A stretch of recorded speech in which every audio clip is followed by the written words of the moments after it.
What are your salary expectation. जब ये question हमें इंटरव्यू में पूछा जाता है तो हमें ये लगता है कि शायद हमारा रिक्रूटमेंट हो चुका है और अब हमें सिर्फ हमारी सैलरी एक्सपेक्टेशंस के बारे में बताना है, लेकिन ऐसा बिल्कुल भी नहीं होता है। जब ये क्वेश्चन हमें पूछा जाता है तो इसका मकसद कुछ और होता है कंपनी की तरफ से।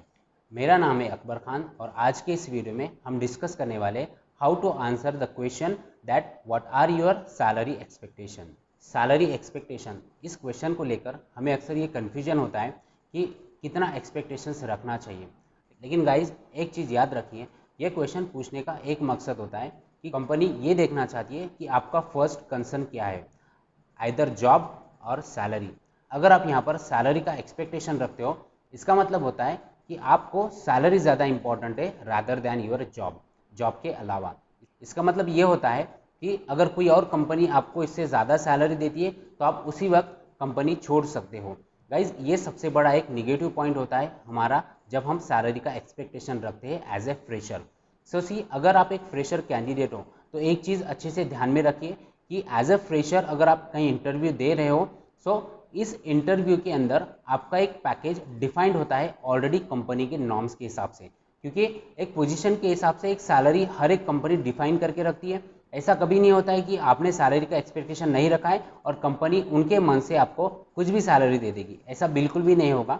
आपको एक सैलरी कंपनी के नॉर्म्स के हिसाब से ही मिलेगी जितनी उस पोजीशन के लिए डिफाइन की हुई है।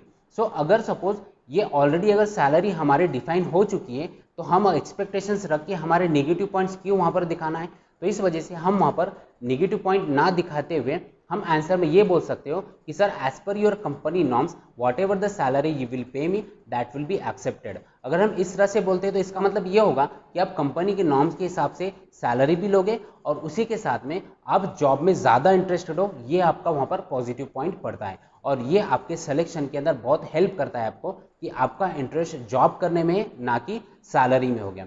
लेकिन हाँ, अगर आप एक एक्सपीरियंस कैंडिडेट हो और आप एक्सपीरियंस कैंडिडेट होते हुए अगर आपको एक करंट सैलरी आपको सपोज 50,000 मिलता है तो आप वहाँ पर ये बोल सकते हो कि sir my current salary is 50,000 and I expect that it should be increase by the 20%। ये 20% से ज़्यादा इंक्रीज होना चाहिए, दैट आई एक्सपेक्ट। एंड उसी के साथ में आपको ये बोलना है कि and it is a negotiable, ये एक निगोशिएबल है। जब आप ये निगोशिएबल वर्ड यूज़ करते हो इसका मतलब ये होता है कि मैं एक फिक्स अमाउंट नहीं बता रहा हूँ बल्कि 20% निगोशिएबल मैं एक्सपेक्ट करता हूँ।